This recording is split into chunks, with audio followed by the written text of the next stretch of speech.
Please don't forget to like and subscribe and do hit the bell icon. Class 10th, English, worksheet number 25, date 4th of September 2021. Good morning, students. First of all, write your name here, then your class teacher's name here. Read the poem carefully and answer the questions that follow. नीचे जो poem है इसको ध्यान से पढ़ेंगे और फिर जो इसके क्वेश्चंस दिए हुए हैं उनको फॉलो करें. Some say the world will end in fire. Some say in ice. From what I have tasted of desire, I hold with those who favor fire. But if it had to perish twice, I think I know enough of hate to say that for destruction, ice is also great and would suffice. तो ये poem हमने पहले भी पढ़ी है, fire and ice. इसमें जो poet है रॉबर्ट फ्रॉस्ट, वो ये बताना चाहते हैं कि जो ये वर्ल्ड है, कुछ लोग कहते हैं इसका एंड होगा फायर के कारण, कुछ कहते हैं आइस के कारण, और वो कहते हैं कि जब मैंने सोचा या टेस्ट किया डिज़ायर को, तो मैं उन लोगों के साथ जाता हूँ जो कहते हैं कि इस वर्ल्ड का एंड फायर से होगा. ये एक सिंबॉलिक पोएम है. इसमें फायर और आइस का लिटरल मीनिंग ना होकर एक स्पेशल मीनिंग है. इसमें फायर जो है उसका मतलब है डिज़ायर, लस्ट, ग्रीड यानी लालच, जबकि आइस का मतलब है, यहाँ आइस किसको रिप्रेजेंट कर रहा है? Hatred, rigidity, right. But if it had to perish twice, तो वो कहते हैं कि अगर जो इस संसार में जो लोग हैं उनमें बहुत ज़्यादा ग्रीड है, बहुत ज़्यादा लालच है. कुछ कहते हैं इस करके कि लोगों का लालच बढ़ जाएगा, इस वर्ल्ड का एंड हो जाएगा. कुछ लोग कहते हैं कि आइस यानी हेट्रेड, आपस में जो उनमें घृणा है वो बढ़ जाएगी, जिसके कारण इस वर्ल्ड का एंड हो जाएगा. और पोएट जो हैं वो उनके साथ जाते हैं जो कि डिज़ायर यानी कि फायर को मानते हैं वर्ल्ड का एंड होने का कारण. But if it had to perish twice, I think I know enough of hate to say that for destruction ice it also great and would suffice. Poet कहते हैं अगर हम ये माने कि वर्ल्ड जो है पहली बार बच गया फायर से या आइस से, और अगली बार जब वो डिस्ट्रक्ट होगा या जब वो डिस्ट्रक्शन वहाँ होगी, जब वो ख़त्म होगा, अगर उसको दोबारा मौका मिला वर्ल्ड को, तो दोबारा जो है वो फिर ख़त्म हो सकता है, एक बार हेट्रेड के कारण और एक बार ग्रीड या लस्ट के कारण. यानी एक बार फायर का मतलब डिज़ायर, या ग्रीड या लस्ट वासना, लालच, और आइस मीन्स हेट्रेड, एक दूसरे से घृणा की भावना इतनी बढ़ जाएगी कि इस वर्ल्ड का एंड हो जाए. तो ये तो रॉबर्ट फ्रॉस्ट ने जो पोएम लिखी वो थी. अब देखिए इसमें एंजैममेंट क्या होता है? जिस तरह से हम हिंदी में अलंकार पढ़ते हैं, अलंकार का मतलब होता है अलम करोति इति, मतलब जो श्रृंगार में या जिससे हमारा सौंदर्य बढ़ता है उसे अलंकार कहते हैं. इसी तरह से इसे इंग्लिश में कहते हैं फिगर ऑफ स्पीच. और एंजैममेंट जो है ये फिगर ऑफ स्पीच है, जिसमें क्या होता है? The running over of a sentence और phrase from one poetic line to the next. जब एक पोएटिक लाइन से दूसरी लाइन में हम पहुंच जाते हैं विदाउट टर्मिनल पंक्चुएशन, बिना किसी पंक्चुएशन मार्क का यूज़ किए हुए, तो वहाँ पर होता है एंजैममेंट.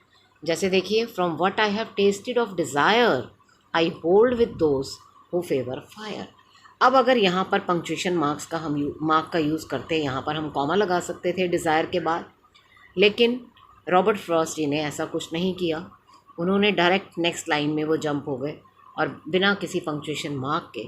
तो इसलिए यहाँ पर क्या है? एंजैममेंट या फिगर ऑफ स्पीच यहाँ पर कौन सी है? Enjambment. For destruction ice is also great. Ice के बाद भी कॉमा लगाया जा सकता था, लेकिन अगली लाइन में पहुंच गए बिना किसी पंक्चुएशन मार्क के। अब इसके क्वेश्चंस की तरफ चलते हैं। फर्स्ट क्वेश्चन देखिए, what would suffice if the world were to perish twice.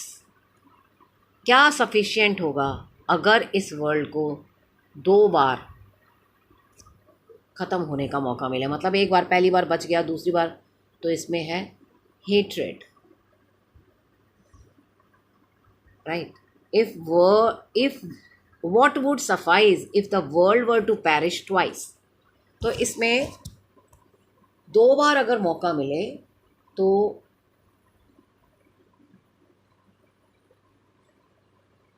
इसमें हेट्रेड जो है, मतलब पहली बार तो ग्रीड के कारण वर्ल्ड जो है नष्ट होगा, फायर यानी ग्रीड, और सेकंड टाइम जब इसको मौका मिलेगा तो ये हेट्रेड के कारण क्या हो जाएगा, पैरिश हो जाएगा, ख़त्म हो जाएगा। Second question, why do some people say that the world will end in ice. कुछ लोग ऐसा क्यों कहते हैं कि जो वर्ल्ड है ये आइस के कारण, आइस का मतलब यहाँ पर क्या है, आइस का मतलब यहाँ पर है हेट्रेड, आपस में घृणा। तो इसका सेकंड ऑप्शन जो है, बी ऑप्शन, ये राइट है, because hatred among people is increasing fast, क्योंकि लोगों में आपस में घृणा की भावना जो है वो बहुत ज़्यादा बढ़ गई है। Frost presents 2 contrasting ideas that lead to worlds end. 2 contrasting ideas हैं जो यहाँ पर फ्रॉस्ट ने प्रेजेंट किए हैं, जिसकी वजह से ये वर्ल्ड जो है वो एंड हो जाएगा। एक है फायर और दूसरा है ice. What message does he want to convey, वो क्या मैसेज देना चाहते हैं। Through the poem fire and ice, the poet wants to convey that the world will come to an end either by fire or by ice, कि इस world का and हो जाएगा चाहे फायर के कारण या चाहे आइस के कारण। Fire here stands for desire and greed. Fire का यहाँ मतलब क्या है, किसके लिए फायर यहाँ पर आया है, डिज़ायर यानी इच्छा, और ग्रीड मतलब लालच। While ice stands for hatred and rigidity, जबकि आइस का मतलब यहाँ पर है एक दूसरे से घृणा की भावना रखना। टू सेव ह्यूमैनिटी, मानवता को बचाने के लिए, एंड अर्थ, और इस ज़मीन को, इस पृथ्वी को बचाने के लिए, we should love each other, हमें एक दूसरे से प्यार करना चाहिए, हेट्रेड को बढ़ावा नहीं देना चाहिए। Next question, if it had to perish twice, अगर इसे 2 बार पैरिश होने का, ख़त्म होने का मौका मिले, justify the statement giving reasons for the poet's prediction about the world's and.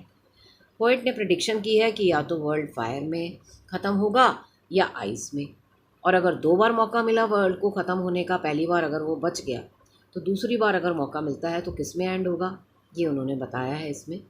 तो यहाँ पर है if the world had to end twice, अगर वर्ल्ड 2 बार एंड होता है, then it will be due to hatred, तो दूसरी बार जो होगा वो हेट्रेड के कारण होगा, क्योंकि पहली बार जो होगा वो तो है डिज़ायर्स के कारण, और दूसरी बार जब होगा तो हेट्रेड के कारण होगा, which is symbolized by ice, जिसे आइस के रूप में दिखाया गया है।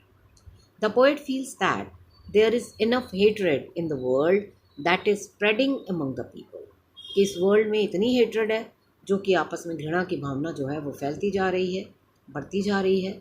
This hatred will and the fire and the world one day, और एक दिन ऐसा आएगा कि इसी हेट्रेड के कारण ये जो वर्ल्ड है ये एंड हो जाएगा। तो ये थी आपकी आज की इंग्लिश की वर्कशीट। अब आपके लिए एक कैब मैसेज है, wash your hands with soap and water regularly, अपने हाथ साबुन और पानी से रेगुलरली धोते रहिए। I hope you enjoyed the session. Thank you. Have a nice day.